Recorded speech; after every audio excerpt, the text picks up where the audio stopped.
शायद जहाँ तक मुझे ध्यान आ रहा है कि उस समय डीएम थे राकेश बहादुर, शायद वो मुझे बर्दाश्त नहीं कर पा रहे थे, क्योंकि आंदोलनकारी और एक जिसे कहते हैं कि क्या भाषा बोलेंगे, जिसे बहुत तेज उग्र आंदोलनकारी था मैं, और उन लोगों की निगाह में, प्रशासनिक निगाह में हम खटकते थे।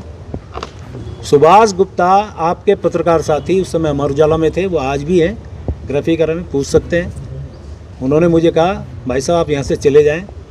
मैंने कहा कैसे चला जाऊँ, मेरे यहाँ के लोग मर गए, हमारे यहाँ शहादत हो गई, कैसे चला जाऊँ। उस टाइम बोल रहा था मैं, मुझे अलग से ले गए, क्योंकि उस टाइम हमारे पत्रकार साथियों में जो भाव था हमारे प्रति, वो मैं आभारी हूँ उनका भी। उन्होंने मुझे अलग ले जाकर कहा कि आपको पुलिस से एनकाउंटर कर सकती है या फिर आपके खिलाफ एनएसए लगा सकती है, इसलिए आप चले जाइए, मैं आपसे हाथ जोड़ रहा हूँ।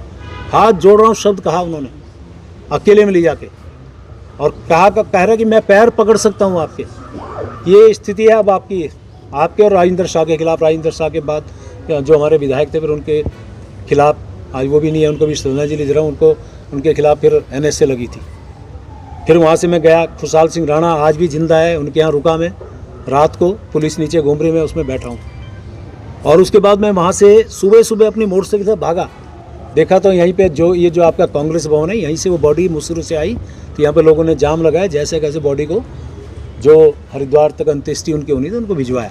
तो ये बहुत सारी घटनाएं। डॉक्टर मनोज जोशी जी आए थे, डोयाला में उनकी अरेस्टिंग नहीं होने दी, बहुत देर तक उनकी गाड़ी के आगे लेटा, बहुत सारी घटनाएं।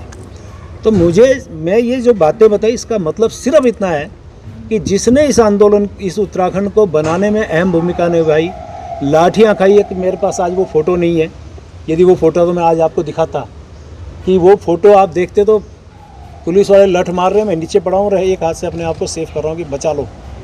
ऐसे मैं उस टाइम लाठियाँ खा रहा था संघर्ष के दौरान। तो आज ऐसे व्यक्ति को सिर्फ इसलिए उसको टारगेट बना जाए तो मुझे बोलने की आवश्यकता नहीं है। और मेरे जैसे एक आंदोलनकारी की बात को जिस प्रकार से तोड़ मरोड़ के पेश किया गया, चलिए मुझे बड़ा दुख है, मैं बहुत आहत हूँ आज कि ऐसी स्थिति में मुझे लगता है कि जिस प्रकार से माननीय धामी साहब मेरे माननीय मुख्यमंत्री हैं, उनके कुशल नेतृत्व में मेरी सरकार बहुत अच्छा काम कर रही है, प्रदेश के सर्वांगीण विकास का काम कर रही है।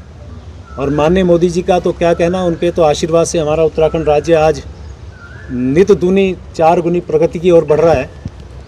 किसी भी स्थिति में मैं बात करूं तो माननीय मोदी जी का जो लगाव झुकाव हमारे उत्तराखंड वासियों से है, और मैं हमेशा एक बात कहा करता हूं, उनके दिल में हम बसते हैं और हमारे दिल में वो बसते हैं।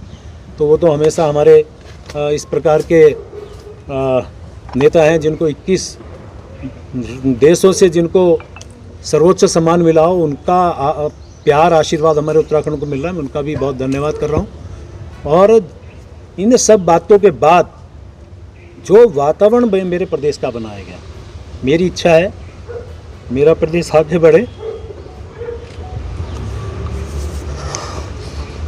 मैं इस प्रदेश को आगे बढ़ाने में मेरे से जो योगदान, जो मेरा हो सकता है, मैं देने को तैयार हूँ।